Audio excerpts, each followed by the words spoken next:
For 500,000 years, the ruins of Earth had slumbered in the cold void, silent and forgotten. The once great cradle of humanity, a species that had mysteriously vanished, remained untouched, buried under dust and time. Cities stood eerily preserved under domed shields. Ancient satellites drifted in the sky like ghostly sentinels, and deep beneath the surface, the last remnants of a war fleet lay dormant, waiting.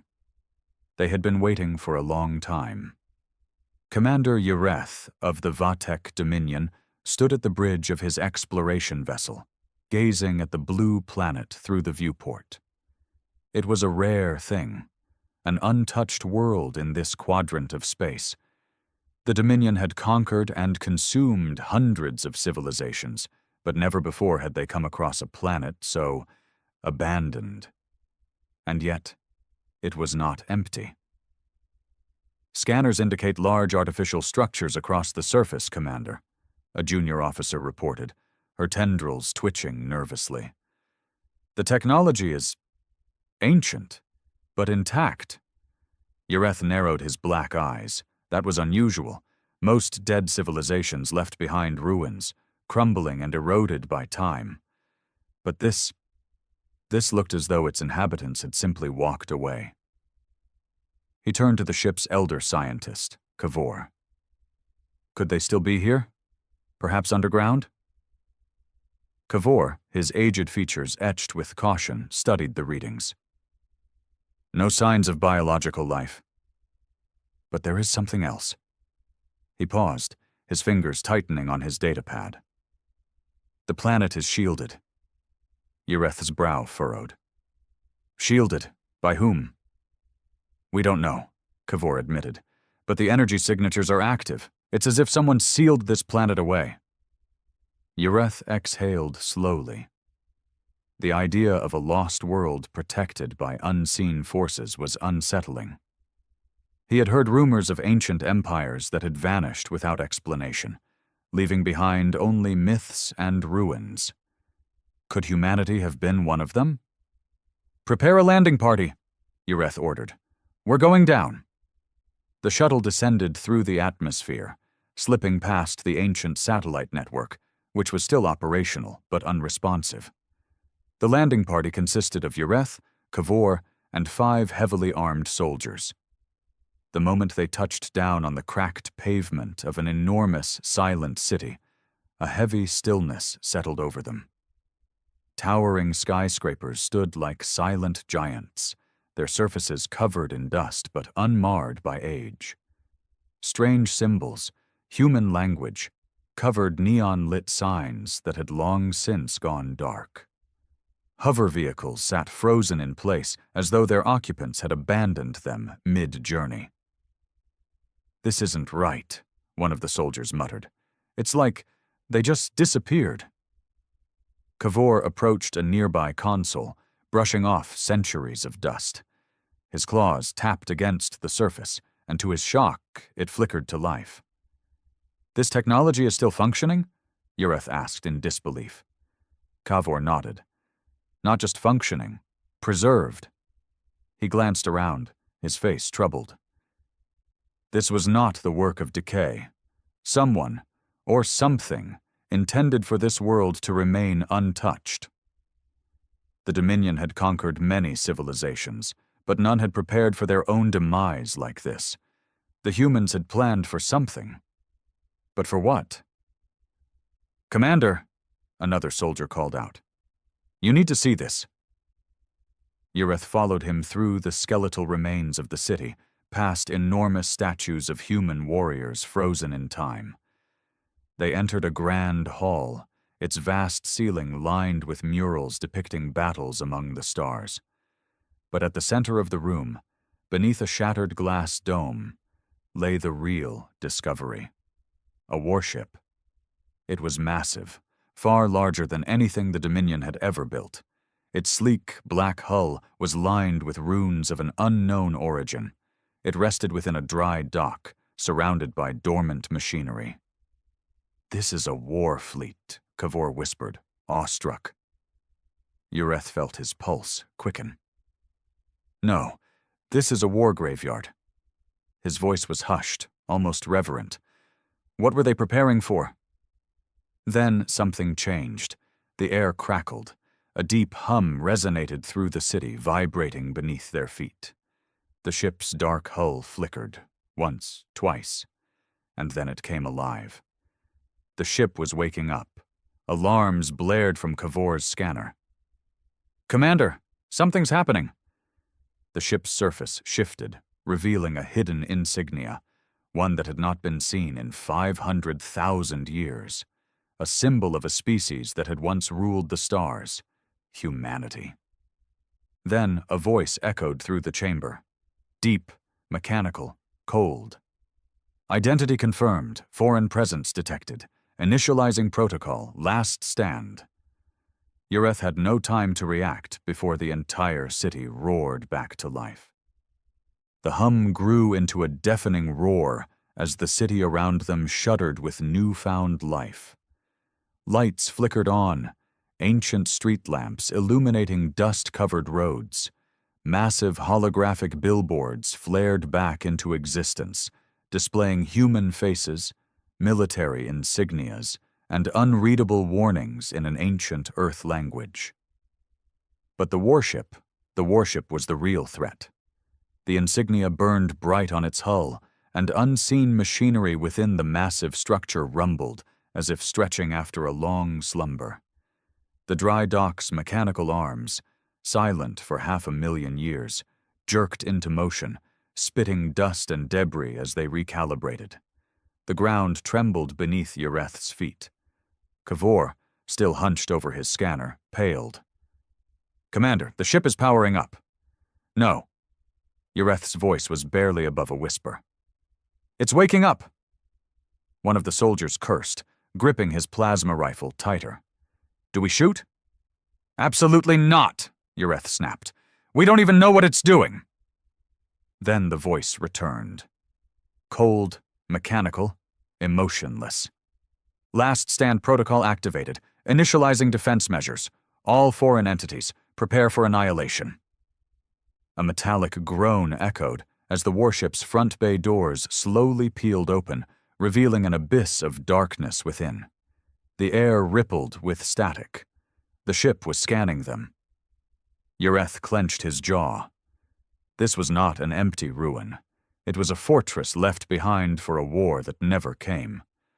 A war meant to be fought by ghosts. "Commander," Kavor breathed, eyes wide. "We need to leave, now." "Agreed." Ureth activated his communicator. "Recall the shuttle. Full extraction." "Sir, we're getting heavy interference," the pilot crackled back. "Something's jamming our signal. We can't lock onto your location." That was bad. Very bad. The ship's hum turned into an ear-piercing shriek as energy surged along its hull, neon blue circuits flaring to life. A deep, rhythmic thudding began somewhere below them.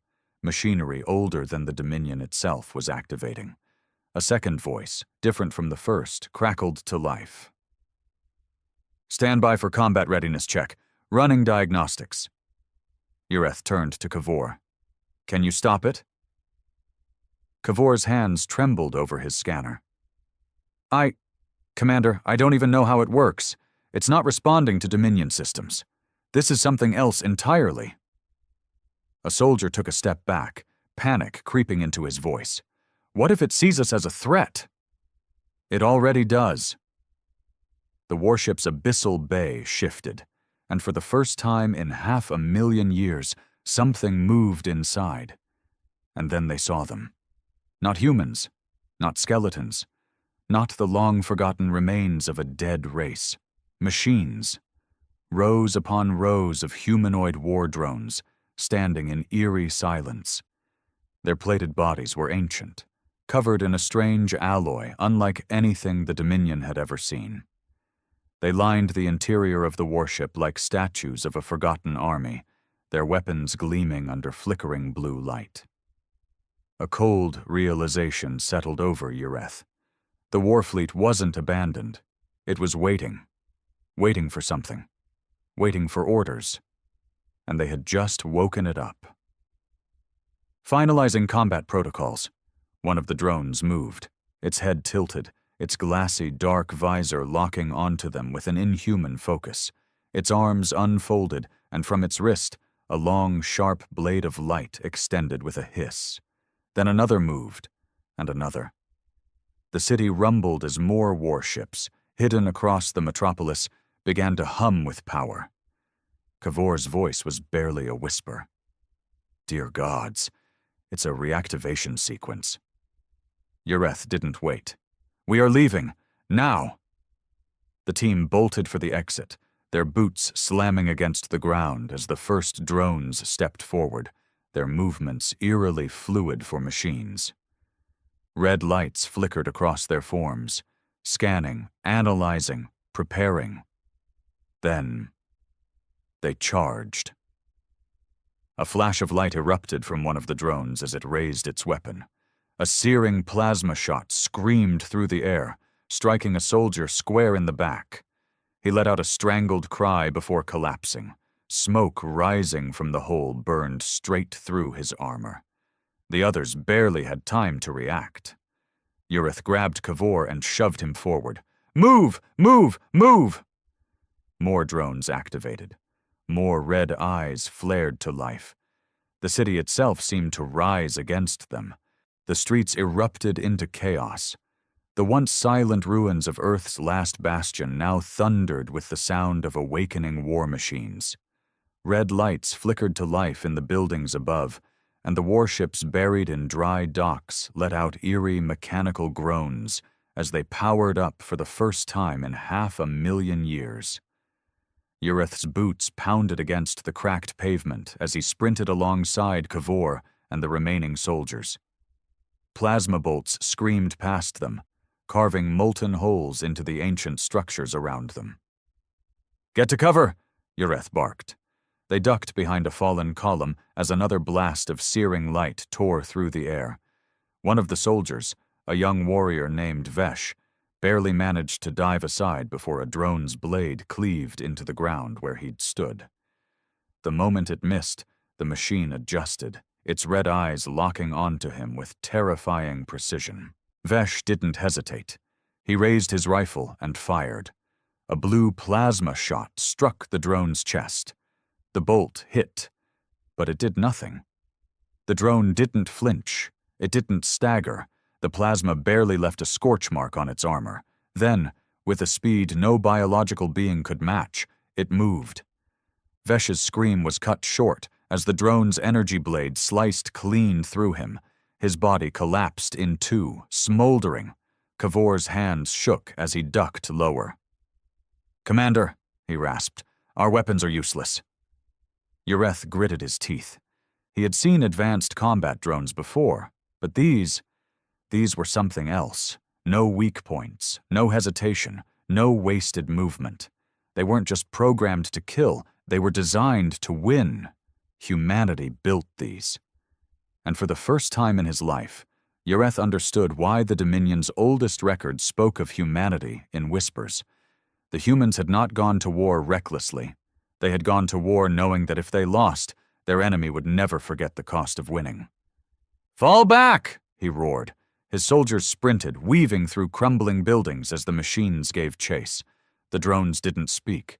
They didn't issue warnings. They simply hunted. More warships were rising in the distance. Their black hulls gleamed under the city's newly reawakened lights. Ancient defense turrets along the skyline twitched, as if confused by the passage of time, and then began locking onto anything not human. Kavor skidded to a stop in front of a massive security checkpoint. A thick blast door loomed ahead, one built to withstand planetary bombardment. He fumbled with his scanner, sweat dripping down his temple. It's locked, he gasped. Ureth spun, raising his rifle. The drones were closing in. Vesh was dead. Another soldier had already fallen. The remaining 3 warriors had their weapons raised. But what was the point? Plasma didn't even scratch these things. The drones didn't care. They were patient, unstoppable. We can't fight them, Kavor yelled, slamming his fist against the scanner. We need a way out. Then work faster, Ureth snapped. A soldier let out a sharp cry as a drone lunged from the shadows, grabbing him by the throat. With one crushing movement, the machine ripped his head from his shoulders and tossed the twitching body aside. A second drone fired. Another soldier fell. Only Ureth and Cavor remained. Then a miracle. Cavor's scanner let out a loud chime, and the ancient door hissed as long-dead hydraulics rumbled back to life. The two of them dived through the opening just as the drones surged forward. Slam! The heavy doors sealed shut, cutting off the nightmare behind them. The pounding of metal fists echoed against the blast shield, but the door was built for war. Even the drones couldn't break through. Ureth collapsed against the cold wall, panting. That was too close. Cavor didn't respond. He was still staring at the scanner, horror on his face. What? Ureth demanded. Cavor swallowed hard. His voice was barely audible. Commander, we're not in the clear. The room they had entered wasn't just a security checkpoint. It was a control center. Dozens of inactive monitors lined the walls, covered in static. Holotables flickered. Data screens displayed error messages. But the main console, at the very center, was active. And it was displaying a countdown. Ureth's breath caught in his throat. What is that? Cavor's fingers flew over the ancient keys, struggling to translate. He wasn't fluent in the old human language, but certain words still held meaning, even after 500,000 years. One word stood out. Retribution. Cavor looked up, eyes wide with fear. This isn't just a city, it's a failsafe. His voice shook. When we woke the war fleet, we didn't just activate the machines. The countdown continued. 2 minutes 53 seconds. 2 minutes 52 seconds. We started a planetary defense system, Cavor whispered. Ureth's mind raced. What kind of system? Cavor's hands clenched into fists. He had read Dominion reports on long-extinct civilizations before. He had studied the rise and fall of galactic empires. He had seen the warnings buried in the oldest historical archives. But nothing had ever prepared him for this. He turned to Ureth, his voice hollow. If this reaches 0, he took a deep breath.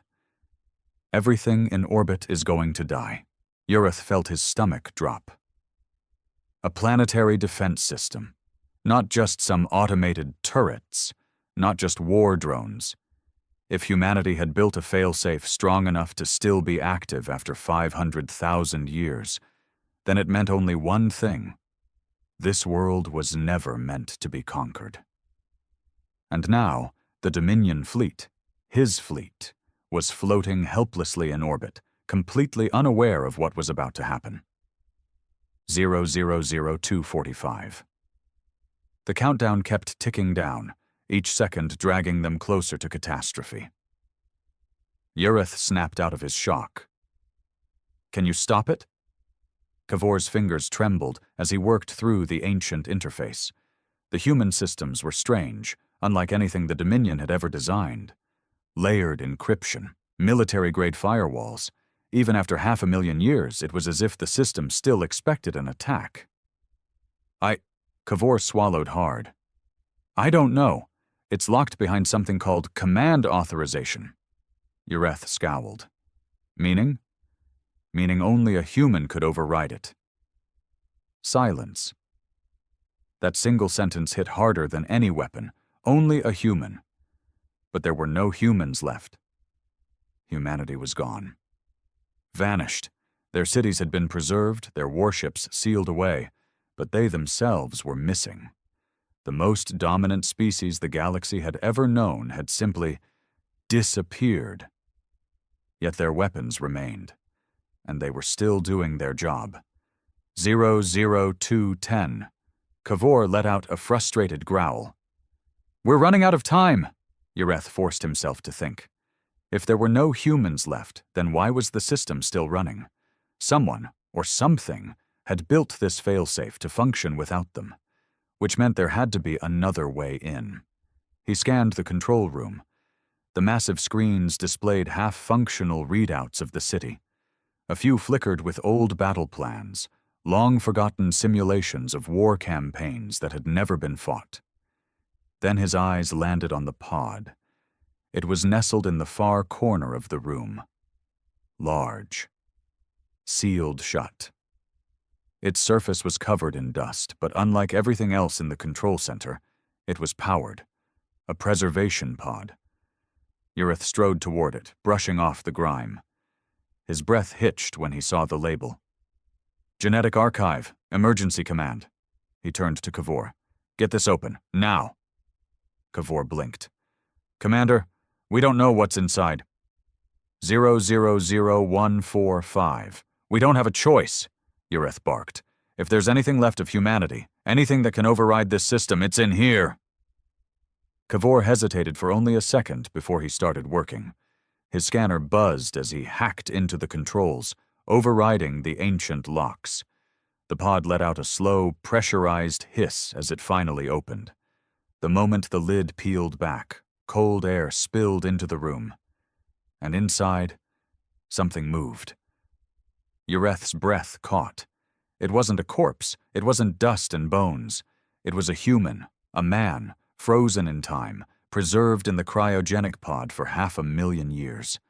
His body twitched as the preservation systems shut down, his lungs gasping for their first breath in eternity. His eyes snapped open. Golden. Glowing. Not weak, not fragile, not diminished by time. The human sat up, dazed, scanning the room with sharp, predatory focus. He was built for war, his physique still powerful despite the ages he had spent in stasis. His gaze locked onto Ureth and Cavor, assessing them instantly. A voice crackled from the control panel. Emergency command identity confirmed. Override authorization accepted. Cavor gasped. The countdown stopped. Silence filled the room. Ureth barely had time to process what had happened before the human slowly rose from the pod. His feet touched the ground for the first time in 500,000 years. Then, he spoke. His voice was deep, rough, filled with an ancient weight. Who the hell woke me up? Ureth stared at the human, his mind refusing to process what he was seeing. A survivor. A living, breathing human. After 500,000 years, after humanity had vanished, this one remained. And now he was awake. The human flexed his fingers, rolling his shoulders as if shaking off the weight of eternity. His golden eyes flickered with something unnerving, not the confusion of someone displaced in time, but the sharp, immediate assessment of a soldier who had been trained to wake up ready for war. Cavor swallowed hard. He took a slow step back, eyes darting between Ureth and the towering figure before them. The human's gaze landed on the control panels, the frozen countdown, and the Dominion uniforms. His expression darkened. I'll ask one more time, he said, voice like distant thunder. Who the hell woke me up? Ureth, for the first time in his life, felt small. The Dominion had conquered worlds. They had crushed civilizations. But nothing in the Dominion archives had prepared him for this. A human who had survived the impossible. A human built to endure. Ureth cleared his throat, forcing himself to speak. We are explorers. We came across this planet and... Bullshit! The human's voice cut through him like a blade. He took a step forward, unafraid, unshaken. You woke up the defense grid, the human continued, scanning the data screens. His golden eyes flicked over the damage reports, the still-locked war protocols, the ancient systems waiting for commands. That means you triggered the failsafe. His gaze snapped back to them. So tell me, how many of your ships are in orbit? Ureth hesitated. A fleet. The human exhaled sharply, rubbing his temples. Perfect. Just what I needed to deal with first thing after a 500,000-year nap. Cavor took a cautious step forward. You're human, aren't you? The man turned to him, expression unreadable. Obviously. But how? Cavor's voice shook. Humanity vanished. There's no record of your people after the collapse. You were gone. The human's jaw tightened. The collapse. For a long moment he didn't speak. Then, with a slow, deliberate motion, he reached out and activated one of the control panels. The room dimmed. Holograms flickered to life. And Yureth saw what happened to humanity. The projection displayed war, not between species, not between rival empires, a war between humanity itself. Explosions rippled across the stars. Gigantic warships, larger than anything the Dominion had ever built, shattered under their own weapons. Planets burned. Entire civilizations collapsed into dust as something monstrous tore through the fabric of space. Yureth's stomach twisted. What is this? The human's expression was grim. The reason you never found our bodies. The war on the screen wasn't a normal war. This was something else, something worse. Cavor pointed to the battlefield, his voice barely a whisper. That doesn't make sense. You fought yourselves? The human didn't look away. We fought something inside us, he said.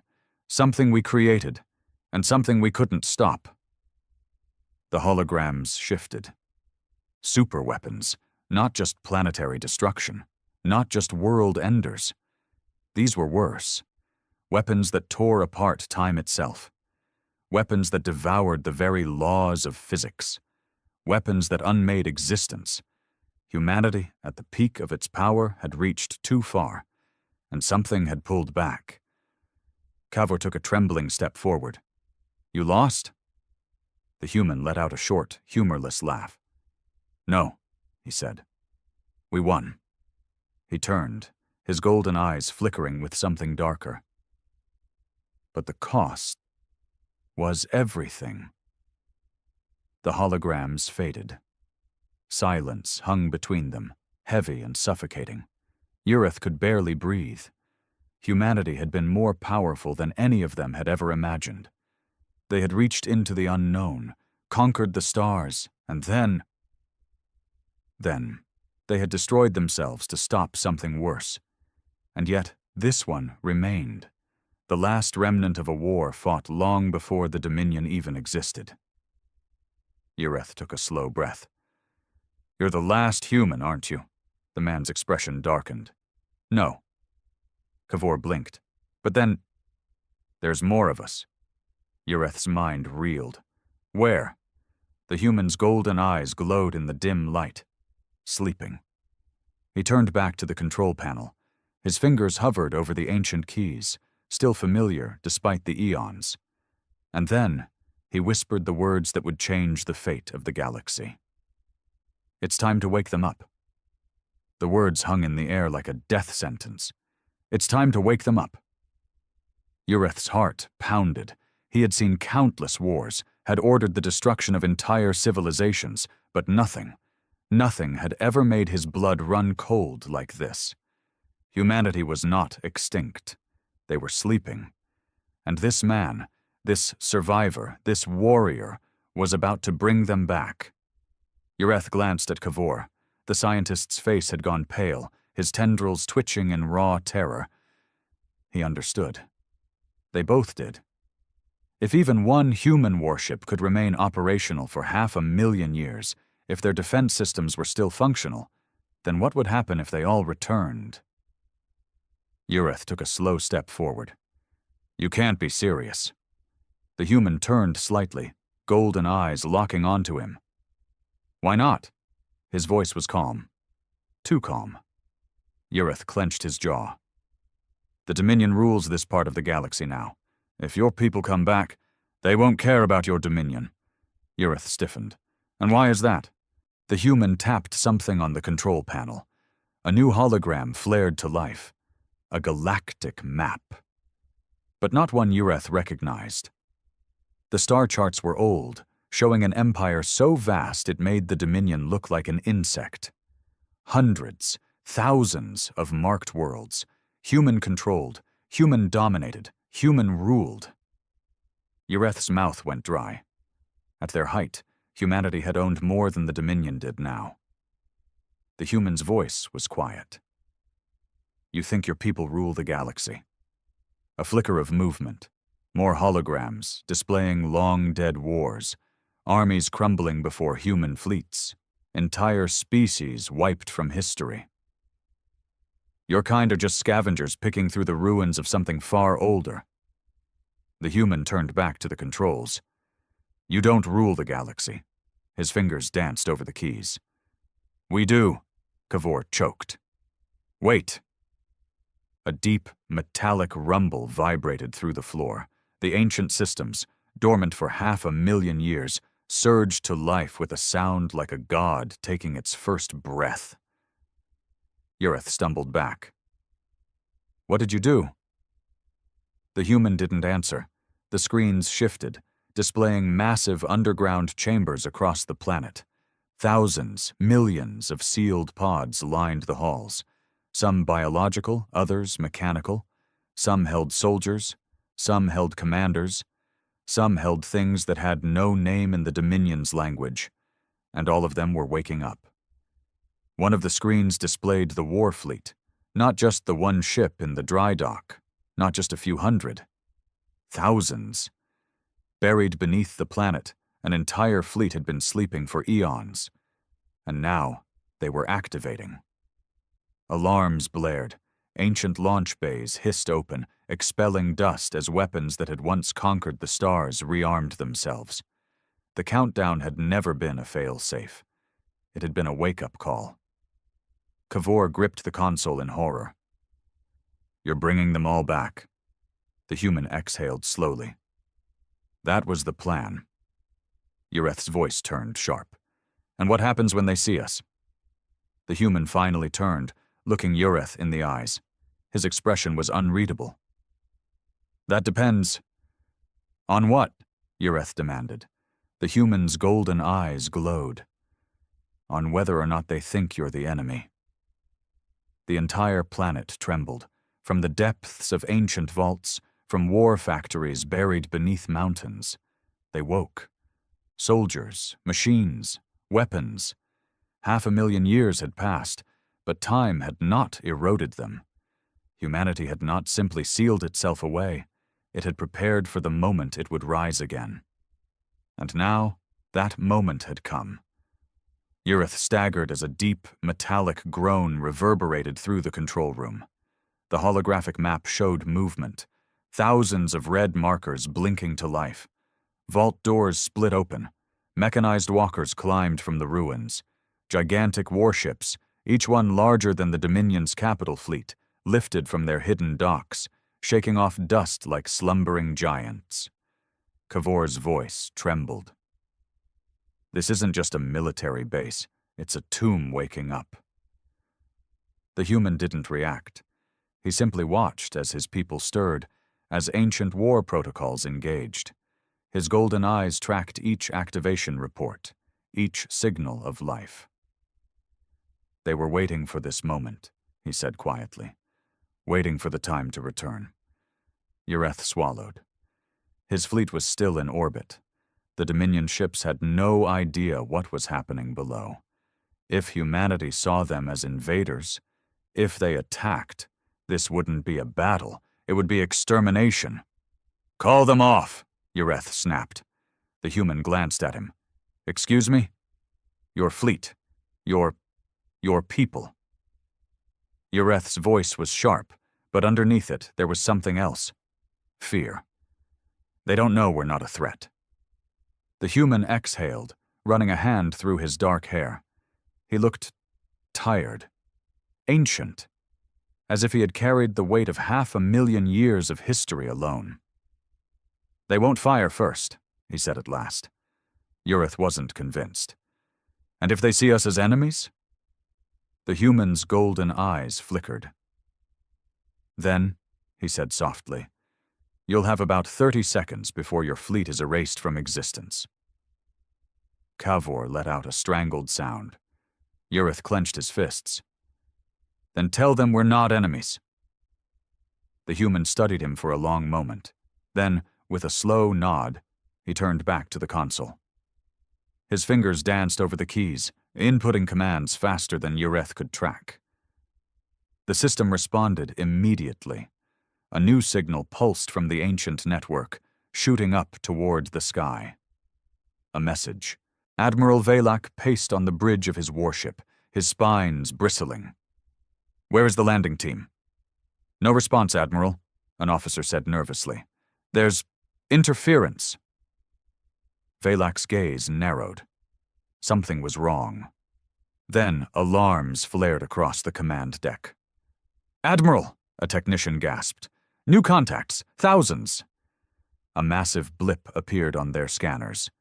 Ships. Big ships. Valak's blood went cold. They were rising from the planet like specters, warships unlike any in recorded history. Their designs were old, yet somehow beyond anything the Dominion had ever faced. And worst of all, they were powering weapons. "Sir," another officer whispered. They're human."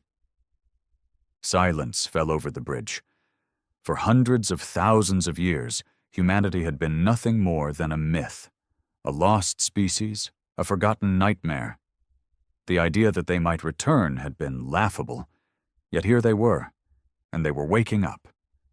Then a message flashed across the Dominion channels, one single phrase, one single warning. "Stand down!" Valak's claws dug into the armrest of his command throne. He stared at the incoming warships, at the colossal vessels that could erase his entire fleet in minutes. He had no choice. "Cease all hostile actions," he ordered. "Do not fire." The Dominion fleet obeyed. But it didn't matter, because humanity was already here. Ureth let out a slow breath as the transmission sent. The human sat back slightly, watching the data scroll. "They're hesitating," he murmured. "Good," Cavor said, voice shaking. Then another deep rumble shook the city. Not from the Dominion, not from the warships above, from deeper underground. The human's golden eyes narrowed. "No," Ureth frowned. "What?" The human's face darkened. "Not all of them should be waking up." Another tremor, then another. The screens flickered. More red alerts filled the displays, each one flashing symbols in the ancient human language. Cavor paled as he translated them. "Containment breach." Ureth's blood went cold. "Containment of what?" The human's jaw tightened. "The war wasn't just against ourselves," he said quietly. "There were other things." Another tremor, this one stronger. Dust fell from the ceiling. The security doors groaned as if something far beneath them was moving. The human's face hardened. "We didn't just fight an enemy." His fingers hovered over the console. His golden eyes burned. "We locked something away." A final deep, monstrous growl rumbled from the depths of the planet. Something was waking up. Something that should have stayed buried. The human turned to Ureth. "You need to call your fleet back. Now." Admiral Valak paced on the bridge of his warship, his spines bristling. "Where is the landing team?" "No response, Admiral," an officer said nervously. "There's interference." Valak's gaze narrowed. Something was wrong. Then alarms flared across the command deck. "Admiral," a technician gasped. "New contacts, thousands."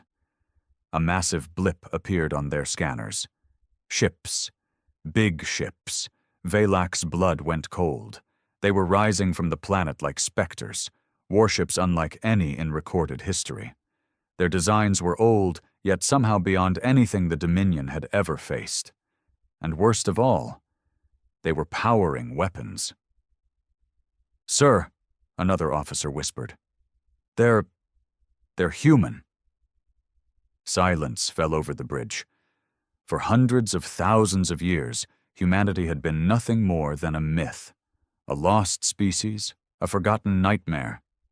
The idea that they might return had been laughable, yet here they were, and they were waking up. Then a message flashed across the Dominion channels, one single phrase, one single warning. "Stand down!" Valak's claws dug into the armrest of his command throne. He stared at the incoming warships, at the colossal vessels that could erase his entire fleet in minutes. He had no choice. "Cease all hostile actions," he ordered. "Do not fire." The Dominion fleet obeyed. But it didn't matter, because humanity was already here. Ureth let out a slow breath as the transmission sent. The human sat back slightly, watching the data scroll. "They're hesitating," he murmured. "Good," Kavor said, voice shaking. Then another deep rumble shook the city. Not from the Dominion, not from the warships above, from deeper underground. The human's golden eyes narrowed. "No," Ureth frowned. "What?" The human's face darkened. "Not all of them should be waking up." Another tremor, then another. The screens flickered. More red alerts filled the displays, each one flashing symbols in the ancient human language. Kavor paled as he translated them. "Containment breach." Ureth's blood went cold. "Containment of what?" The human's jaw tightened. "The war wasn't just against ourselves," he said quietly. "There were other things." Another tremor, this one stronger. Dust fell from the ceiling. The security doors groaned as if something far beneath them was moving. The human's face hardened. "We didn't just fight an enemy." His fingers hovered over the console. His golden eyes burned. "We locked something away." A final deep, monstrous growl rumbled from the depths of the planet. Something was waking up. Something that should have stayed buried. The human turned to Ureth. "You need to call your fleet back. Now." The rumbling grew louder, not the sound of warships taking flight, not the hum of ancient machinery reactivating. This was something deeper, something wrong. Ureth felt it in his bones, a low, unnatural vibration, like the very planet itself was afraid. The human moved fast, hands a blur as he input commands into the control panel. Screens flashed red, alarms blared, subterranean vaults had been breached, something had escaped. Ureth forced down his panic. "What did you lock away down there?" The human's jaw clenched. "A mistake." The Dominion commander narrowed his eyes. "What kind of mistake?" The human hesitated. Then he turned to Ureth, and for the first time he looked uncertain. "It wasn't just humanity that disappeared," he said. "Something else was wiped out." Kavor's tendrils twitched. Another species? The human's golden eyes burned. Something worse. Another deep tremor. This time the entire city lurched, as if some great force was shifting beneath the surface. The walls groaned. Dust rained from the ceiling. Then, a roar, not mechanical, not artificial, something alive. The lights flickered. The control screens glitched. The symbols shifted into jagged, corrupted text, as if the very system itself was screaming. Kavor gasped. It's overriding the security systems." Ureth spun toward the human. "What the hell is waking up?" The human exhaled sharply. His fingers flexed, curling into fists. "A long time ago," he said quietly. "We weren't alone." The red alerts intensified. The temperature dropped. The air felt heavier. "We ruled the galaxy," the human continued, "but we weren't the first ones to try." Kavor's voice shook. "What do you mean?" The human's gaze hardened. "We exterminated them," he said. "Completely." Ureth's breath caught. "A species? Erased, not conquered, not subjugated, erased. And now, after 500,000 years, they were coming back. Admiral Valak stood frozen as the second signal came from the planet. Not from the human, not from the warships, from something else. "Sir," an officer stammered, there's something down there." Valak turned to the holographic display. What had once been a dead world was now alive with warnings, and beneath the surface, deep beneath the layers of buried cities and forgotten war machines, something was moving. The Dominion had conquered planets before. They had seen rebellions, armies, biological horrors, but nothing like this. The energy signatures were wrong. Older than the humans. Older than everything. A deep pulse rippled through the scanners, and for the first time in Dominion history, the sensors screamed in fear. Ureth barely had time to react before the floor split open. A deep, jagged crack tore through the ground, splitting the control room in two. Machinery toppled. Cavor barely caught himself before falling into the growing abyss. The human didn't move. He just stared into the dark. Ureth pulled Cavor back, his claws digging into the scientist's arm. "We need to get out of here." But the human smiled. It wasn't amusement. It wasn't confidence. It was relief. "The war never ended," he murmured. Cavor trembled. "What?" The human's golden eyes gleamed. "You asked what happened to us," he said. "Why we vanished." The ground shuddered. Cracks spread across the city. In the distance, human warships began shifting into combat formations. Ureth realized, with growing horror, that this moment was what they had been waiting for. The human turned to him. "We didn't leave," he said. "We locked ourselves away." Ureth's blood went cold. The human's smile faded. His voice dropped to a whisper. "Because we knew they would come back." Then, from the darkness, it emerged. A shape. Massive. Not organic. Not mechanical. Something else. Something wrong. It didn't crawl. It didn't walk. It simply existed, as if reality itself had forgotten how to reject it. Ureth's mind screamed. He felt his body rejecting the thing's presence, like his very cells understood this creature was not meant to be. Cavor collapsed, clutching his head. The human, however, just cracked his neck. And for the first time since waking, he looked satisfied. Finally, he reached for something on his wrist, a small device, a trigger. Ureth barely had time to process what was happening before the human pressed it. A deep, echoing boom rippled through the planet. The sky darkened. Then, from the horizon, the real war fleet rose. Not just the ships in orbit, not just the weapons buried beneath the ground.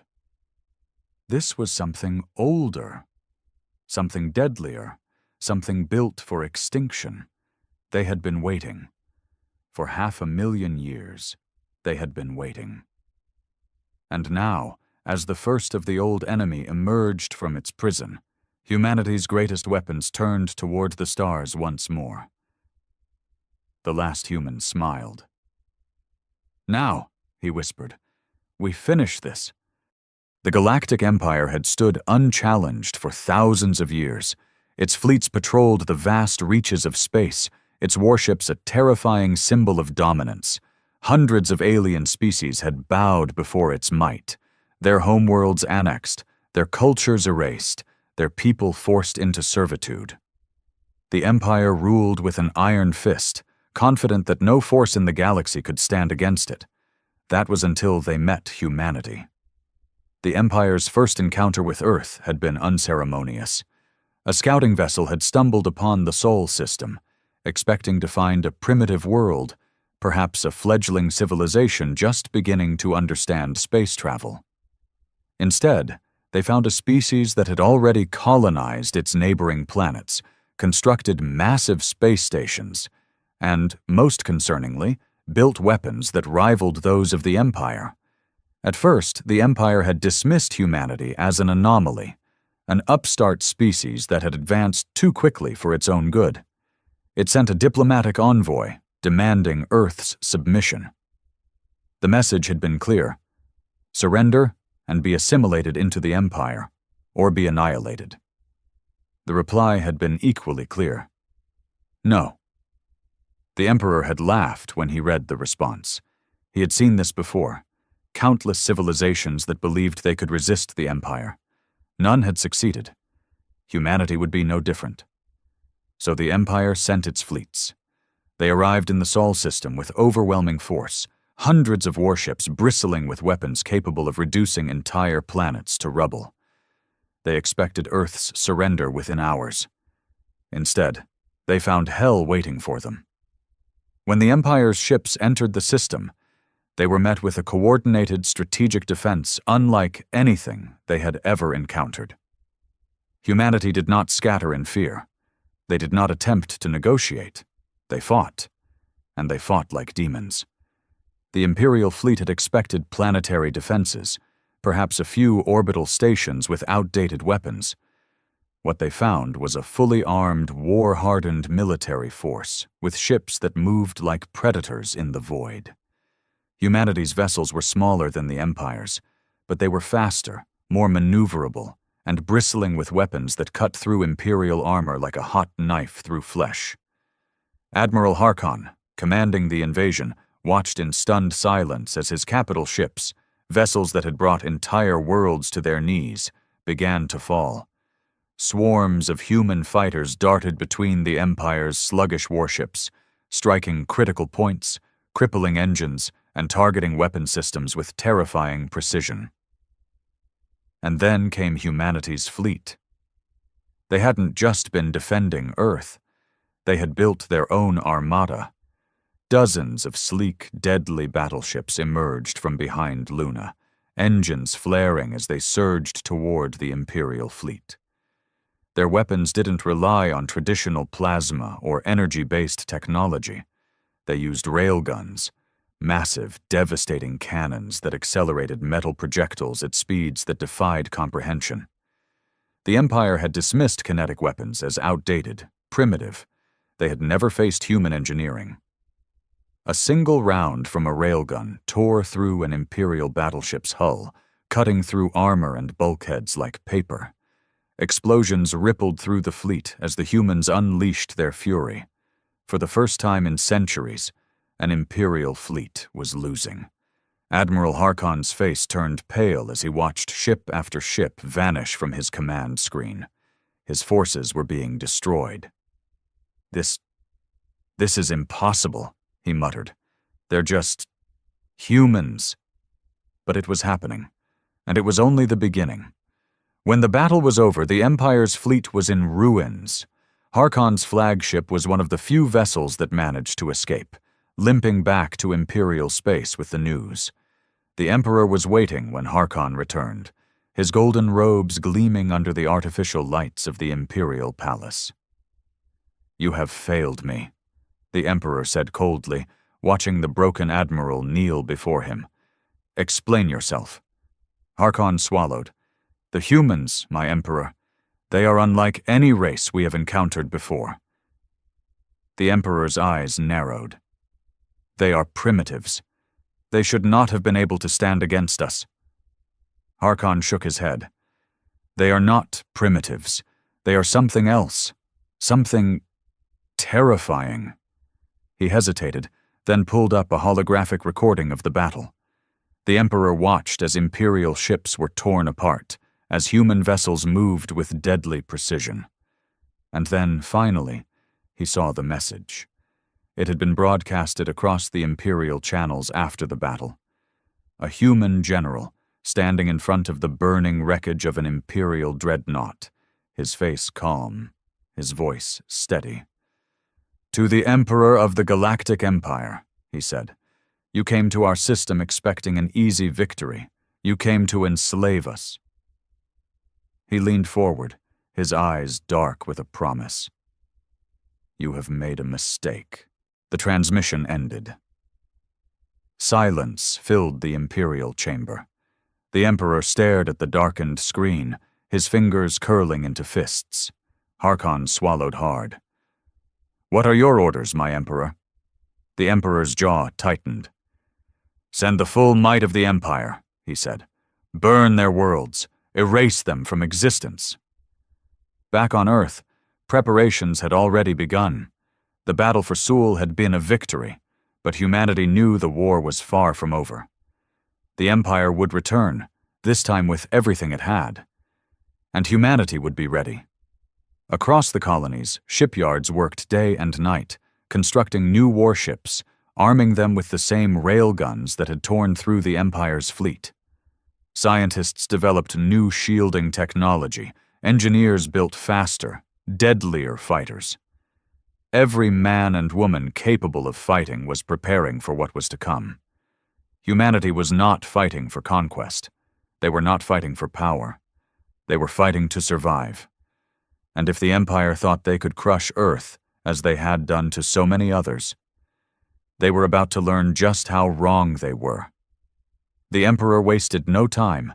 Within days of the disastrous battle over Sul, he had mobilized the Imperial First Armada, a force so vast that its very presence had subjugated entire star systems without a single shot being fired. Thousands of warships, some the size of small moons, assembled in the Imperial core. At the heart of this fleet was the Doom-Forged, a colossal dreadnought said to be invincible, its hull reinforced with quantum shielding that no known weapon could penetrate. The order was clear. Humanity must be annihilated. The Empire's admirals were confident. Their first defeat had been an embarrassment, but now they would unleash the true might of the Imperial war machine. They would not underestimate the humans again. But what they didn't know was that humanity had no intention of waiting. High above Mars, hidden within the asteroid belt, the HSS Revenant drifted in the shadows. It was one of humanity's newest warships, built after the Battle of Sol with technology reverse-engineered from captured Imperial wreckage. Sleek and almost invisible to sensors, the Revenant was a ghost in the void. Captain Marcus Kane, a hardened veteran, stood on the bridge, watching the incoming sensor feeds. "We've confirmed it," his intelligence officer said. "They're coming, thousands of them." A lesser man might have felt despair. Kane only felt determination. "Send word to High Command," he ordered. "It's time to move to Phase 2. The Revenant vanished into the darkness, heading back to Earth. Humanity had no illusions about what was coming. The Empire would not offer a second chance. The only way to survive was to strike first. Korthos Prime was the Empire's largest shipyard, a planet-sized factory world responsible for building over 30% of the Imperial fleet. Destroying it wouldn't just be a blow, it would be devastating.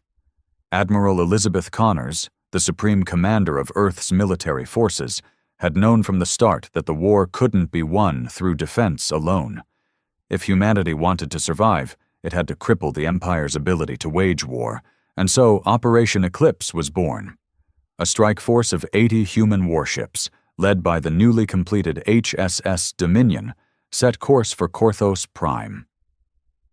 The Dominion was Earth's first true dreadnought, a behemoth designed to stand toe-to-toe with the best the Empire had to offer. The plan was bold, reckless, maybe even suicidal, but humanity didn't have the luxury of playing it safe. When the human fleet arrived, the Imperials didn't know what hit them. The Empire had assumed humanity would remain on the defensive, cowering behind their planetary defenses. They had never imagined that the humans would be bold enough to strike at the heart of Imperial territory. The orbital defenses of Korthos Prime were formidable. Hundreds of automated gun platforms, planetary shield generators, and battle stations guarded the shipyards. But the humans had a weapon the Empire had never encountered before: superluminal torpedoes. The moment the Dominion exited FTL, it unleashed a volley of torpedoes traveling at faster-than-light speeds, bypassing traditional defenses entirely. The first salvo struck critical shield relays, shorting out power grids across the planet's surface. In an instant, Korthos Prime was vulnerable. Then came the ground assault.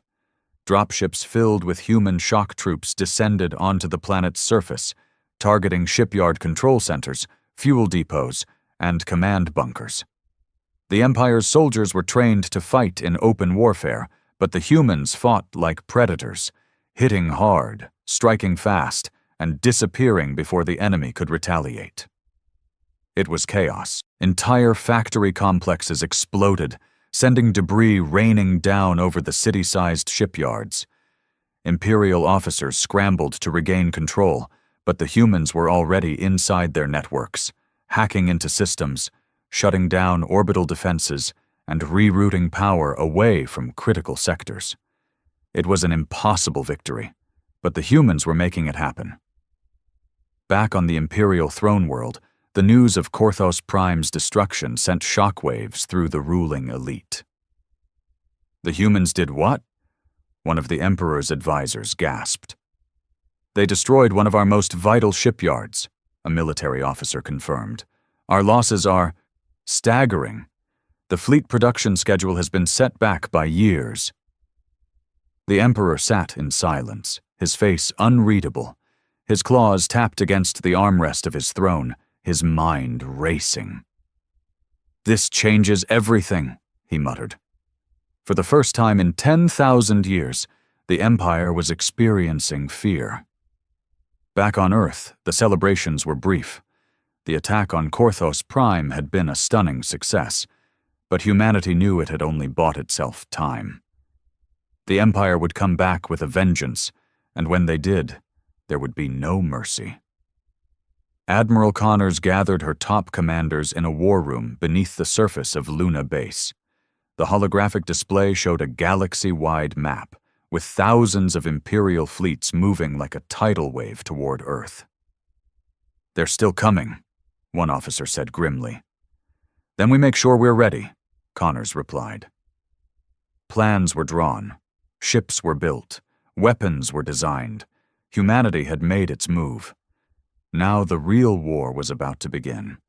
And this time, they weren't just fighting to survive. They were fighting to win.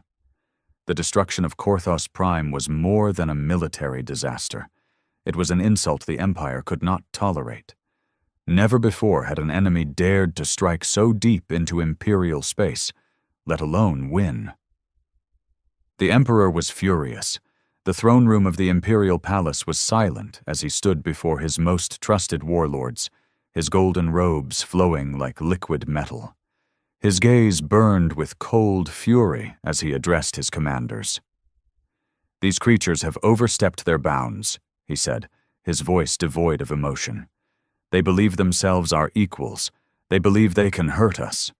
He turned toward Grand Admiral Kael Vortanis, the Supreme Commander of the Imperial Navy. A veteran of 1,000 campaigns, Vortanis was the most ruthless strategist the Empire had ever produced. Entire species had vanished under his command. "Grand Admiral," the Emperor said, his words sharp as blades, "you will remind humanity of its place, burn their worlds, erase them from history, make them suffer." Vortanis bowed. "It will be done." And so the Great Purge began. The Second Imperial Armada, one of the largest battle groups ever assembled, set course for the human colonies. It wasn't just a military strike, it was extermination. Their first target? Proxima Centauri. Home to over 80 million humans, Proxima had become one of Earth's most important colonies. Its shipyards produced some of humanity's finest warships, and its population had been fully mobilized for the war effort. It never stood a chance. The Empire came without warning. Massive planet-cracker warships arrived in orbit and unleashed hell. Cities burned as plasma bombardments rained from the sky. Defense fleets scrambled to respond, but the sheer size of the Imperial assault was overwhelming. The colony's orbital stations were torn apart in minutes. Admiral Erickson, in command of Proxima's defenses, sent a desperate message to Earth. "We can't hold. They're too many. Oh God, they're targeting civilians. Then the transmission cut out. By the time humanity's reinforcements arrived, it was too late. Proxima Centauri was gone. 80 million men, women, and children wiped from existence. The massacre of Proxima sent shockwaves throughout the galaxy. The Empire had always been brutal. But this was genocide. On neutral worlds, alien diplomats whispered in hushed voices. For the first time, they began to question the Empire's power. If a species as young and ferocious as humanity could wound the Empire, then perhaps... The Empire wasn't as invincible as it seemed, but humanity wasn't interested in diplomacy. They were out for blood. After Proxima, the Imperial Armada moved toward Epsilon Eridani, another major human colony. They expected another easy slaughter. They were wrong. This time, humanity was waiting. The moment the Imperial fleet arrived, they found themselves ambushed. Hidden among the planet's asteroid belt was the largest human fleet ever assembled. Over 300 warships, including the HSS Titan, humanity's newest super dreadnought. Admiral Elizabeth Connors was in command. And she had a message for the Empire. "This is for Proxima, you bastards." The battle was unlike anything the Empire had ever faced.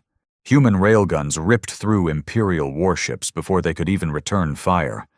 Stealth corvettes darted between enemy lines, launching devastating attacks on Imperial carriers. The Titan's experimental plasma lances burned through shields like paper, cutting entire cruisers in half with a single shot. It was carnage. For the first time in history, an Imperial Grand Armada was annihilated, and at the center of it all was the Titan. The Empire's flagship, the Doomforged, tried to retreat. It never got the chance. A full barrage from the Titan pierced its engines, tore through its reactor core, and split the monstrous dreadnought in two. The Doomforged, once a symbol of Imperial dominance, was gone. And with it, so was the Empire's illusion of invincibility. Back on Earth, the news of Proxima's destruction had sent the world into mourning. But when word of the Titan's victory spread, that mourning turned into rage. Humanity was done running. Factories churned out warships at an unprecedented rate. Every able-bodied person enlisted. Scientists worked around the clock to develop new weapons, new defenses, new strategies. The Imperial fleet had come to end humanity, but all they had done was make humanity stronger. Back in the Imperial Palace, the Emperor sat alone, staring at the battle reports. Proxima had burned, but so had the Doomforged. Humanity was not broken. They were rising. And for the first time in his long reign, the Emperor felt something foreign creep into his mind.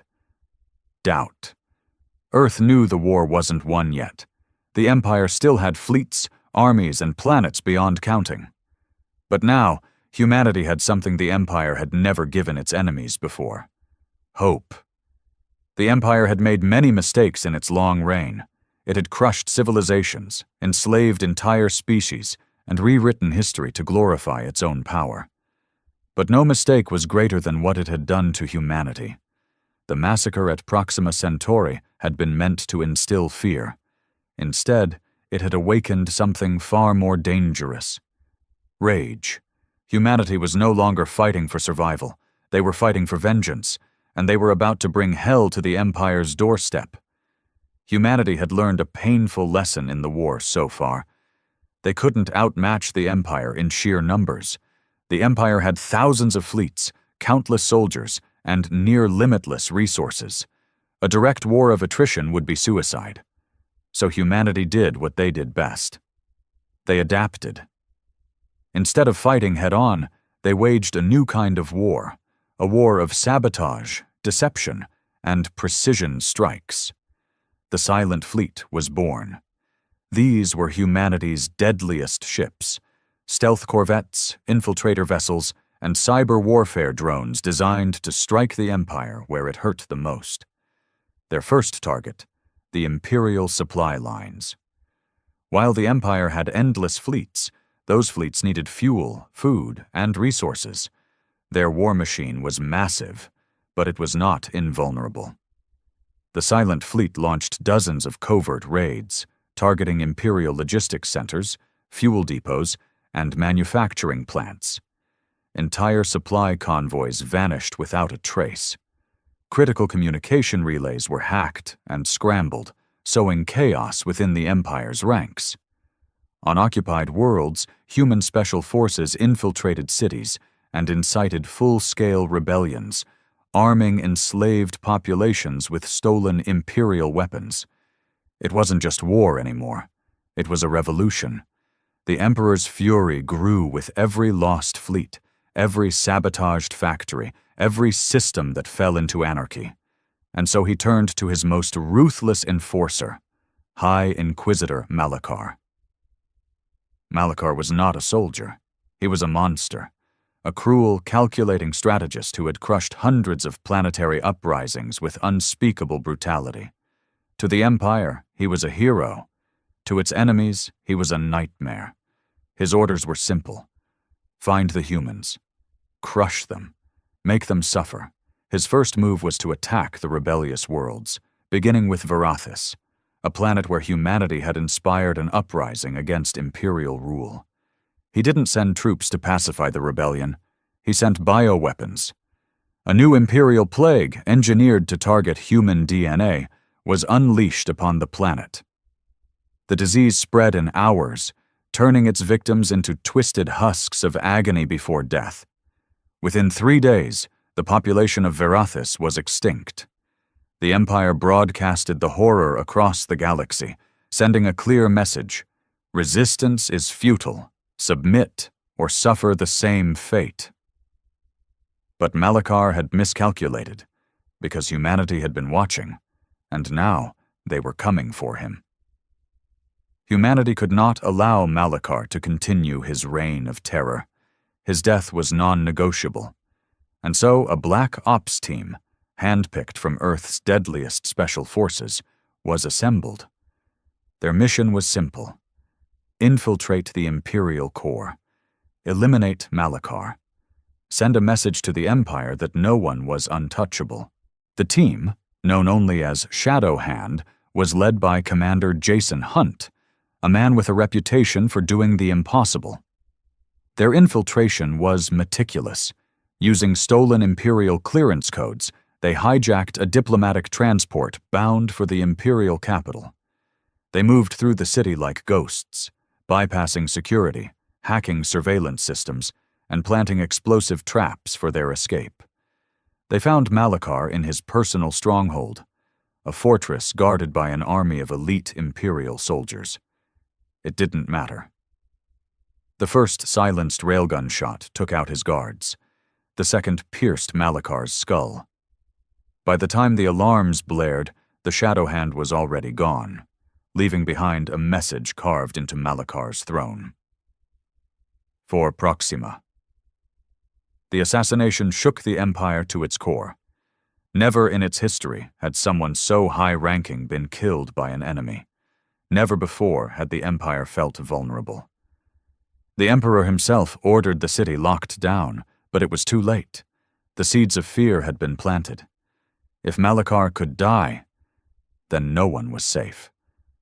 The war was changing. The Empire had expected a short, brutal conquest. Instead, it was dragging into a nightmare.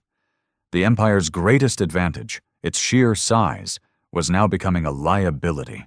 It had too many systems to defend, too many supply chains to protect, too many enemies rising in the shadows. Humanity wasn't fighting the Empire head-on. They were tearing it apart from within. And worst of all, other species were starting to take notice. The Empire had ruled for millennia because the galaxy feared it. But now that fear was cracking. If humanity could stand against the Empire, then maybe others could too. Humanity had started this war alone. But now, they were gaining allies. Small rebellions were turning into full-scale insurgencies. Slave worlds were rising up, inspired by Earth's defiance. Even within the Empire, whispers of treason were spreading, officers questioning whether the Empire was truly invincible. The Emperor knew he had to act, fast, and so he issued a single, final order. End this war! Wipe them out! No more half measures! Bring the full force of the Empire down upon them. The largest fleet in history. 5,000 warships, entire armies, planet-crushing superweapons began to mobilize. It would be a war unlike any the galaxy had ever seen. Either humanity would fall, or the Empire itself would burn. The Empire had finally committed to total war. The Imperial Annihilation Fleet, 5,000 warships strong, began its march toward Earth and the remaining human colonies. Never before had such an armada been assembled. Planet-killer dreadnoughts, entire legions of cybernetic infantry, and experimental doomsday weapons capable of tearing moons apart. This was not just an invasion, it was extermination. The Emperor had given a simple order: no prisoners, no survivors. Reduce their worlds to dust. The countdown to humanity's last stand had begun. Beneath the surface of Luna Base, the leaders of humanity gathered. Admiral Elizabeth Connors stood at the center of the war room, surrounded by Earth's greatest minds, military tacticians, scientists, and rebel leaders from across the galaxy. A holographic projection showed the Empire's fleet advancing like a tidal wave. The silence in the room was heavy. "They'll be here in less than a month," one officer said grimly. "We can't stop them. There are too many." A murmur of uncertainty spread through the room. For all their victories, for all their resilience, how could humanity possibly win against a force this massive? But Connors refused to accept defeat. She took a deep breath and slammed her fist on the table. "We don't need to defeat them head-on," she said. "We just need to break them." Eyes turned toward her. "We can't win a war of attrition," she continued. "But what if we take away their will to fight? What if we hit them where it hurts the most?" She turned to the holographic map and pointed at the Imperial throne world. A stunned silence followed. "You're suggesting attacking the Imperial capital?" one commander asked. "Yes," Connors said. "If we assassinate the Emperor and destroy his command structure, the Empire will collapse from within." It was madness. It was impossible. But it was also their only chance. The plan was bold, reckless, maybe even suicidal. A strike team of humanity's best warriors, led by Commander Jason Hunt, would infiltrate the Imperial throne world and eliminate the Emperor. Meanwhile, humanity's remaining fleet, a mere 300 ships, would launch a desperate diversionary assault, drawing as much of the Annihilation Fleet away from Earth as possible. It was a gamble. If they failed, Earth would be defenseless. But if they succeeded? The Empire would fall. 3 weeks later, the sky burned. The Imperial Annihilation Fleet arrived, descending upon the Sol system like a storm of fire. Their warships blotted out the stars, their weapons glowing with the energy of 1,000 suns. Earth's fleet, outnumbered 15-1, charged forward without hesitation. Railguns fired. Explosions rippled across the void. Human warships maneuvered with deadly precision, punching above their weight class, taking out Imperial vessels 10 times their size. But for every Imperial ship destroyed, 10 more took its place. The battle was a slaughter, but it was a distraction, because as the chaos raged in orbit, a single cloaked infiltration ship slipped past the carnage, heading toward the heart of the Empire. The Imperial throne world was a fortress, protected by legions of soldiers, AI-controlled defenses, and planetary shields stronger than anything humanity had ever faced. But humanity had come prepared. Using stolen Imperial access codes, the infiltration team bypassed the planetary blockade, landing inside the Grand Palace itself. They moved like ghosts, cutting down guards with silenced railguns and energy blades. Every step brought them closer to their target, the Emperor's personal chamber. Then the alarms blared. They had been discovered. The doors to the throne room slammed shut behind them. And there, sitting atop his golden throne, was the Emperor himself. He was not afraid. "You think you can kill a god?" he sneered, rising to his feet. His armored robes shimmered with energy shielding, his hands glowing with forbidden technology. Then the room exploded into chaos. The Imperial Guard stormed in, opening fire. The humans fought like demons, moving with impossible speed, their weapons tearing through the elite warriors like paper. And then, Hunt charged the Emperor. The two clashed in the center of the chamber, warrior against god. Energy shields flared, blades clashed. The Emperor fought with inhuman strength, his blows sending shockwaves through the room. But Hunt didn't stop. He fought not for glory, not for power, but for every world the Empire had destroyed, for every child killed on Proxima, for every city turned to ash, for humanity's future. And then, he struck the final blow. A single railgun round, fired point-blank into the Emperor's skull. The golden helm shattered, the Emperor's body collapsed, and the Empire died with him. The death of the Emperor sent shockwaves across the galaxy. The Imperial command structure collapsed overnight. Without their God King, the Empire's admirals turned on each other, vying for power. Some surrendered, others fled, and many were executed by their own officers. Earth's fleet, on the brink of destruction, suddenly found the Imperial forces breaking apart. Victory was theirs. Months later, the war was over. The once mighty Galactic Empire had crumbled into chaos. Entire worlds declared independence, vowing never to bow to tyranny again. And at the center of it all, humanity stood victorious. No longer the hunted, no longer the underdogs, but the liberators of the galaxy. Admiral Connors stood on the bridge of the Titan, watching the stars. The war was over, but the future was just beginning. Humanity had not just survived. They had won. The war was over, but the scars it left behind would take centuries to heal. The once mighty Galactic Empire was gone, its fleets shattered, its ruling elite dead or in hiding. What remained were fractured worlds, struggling to define their future. And at the heart of it all stood humanity. For the first time in history, Earth was not just another world in the galaxy. It was the center of it. In the aftermath of the war, former Imperial territories fell into chaos. Without the Emperor's rule, warlords rose to power, each trying to carve out their own dominion. Some sought to restore the old ways, but others saw an opportunity for freedom. Humanity had a choice. Would they conquer, or would they rebuild? The war had cost them billions of lives. The temptation to exact revenge on the former imperial worlds was strong.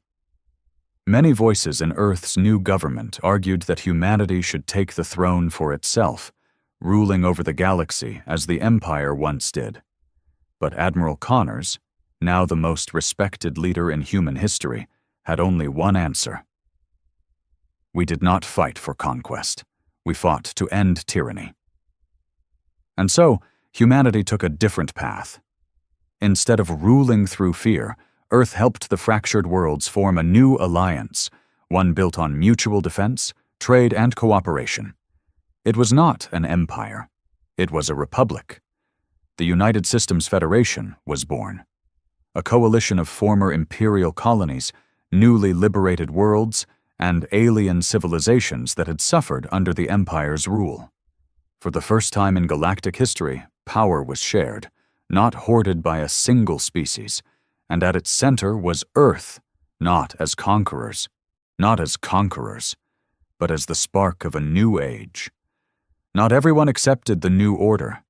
Some imperial admirals refused to surrender, retreating into the shadows, gathering remnants of the fleet, and vowing vengeance.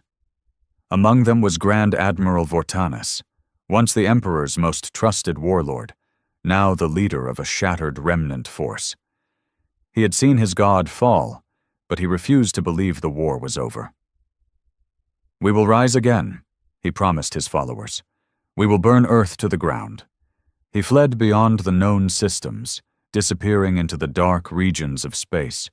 Rumors spread of secret Imperial bases, hidden fleets waiting for the day they could strike back. And so the war did not truly end. It simply changed. The Silent Fleet, once humanity's shadow force during the war, was now repurposed for a new mission. Hunt the last remnants of the Empire. Find them. Eliminate them. The war may have been won, but humanity would never let another empire rise again. With peace beginning to take hold, humanity finally turned its eyes beyond war. For centuries, Earth had been on the defensive, always fighting, always struggling to survive. But now, for the first time, they could look to the stars with hope. The first human-led expedition beyond the former imperial borders set course for a distant, uncharted world. A world untouched by war. A world where humanity could build something new. As the colony ships left Earth's orbit, carrying thousands of pioneers toward a new beginning, a message was broadcast across the galaxy. We are not conquerors, we are explorers, we are builders, and no empire, no tyrant will ever silence us again. Humanity had started this war as the underdogs. Now, they were the future. Despite the hope, despite the victories, one thing remained certain. The galaxy was still a dangerous place. There would always be those who sought power through fear, those who believed they could crush the weak. But now, there was a name that struck fear into the hearts of tyrants. A name that had brought the greatest empire in history to its knees. Humanity. And to any future empire that dared to rise, humanity's fleet would always be waiting.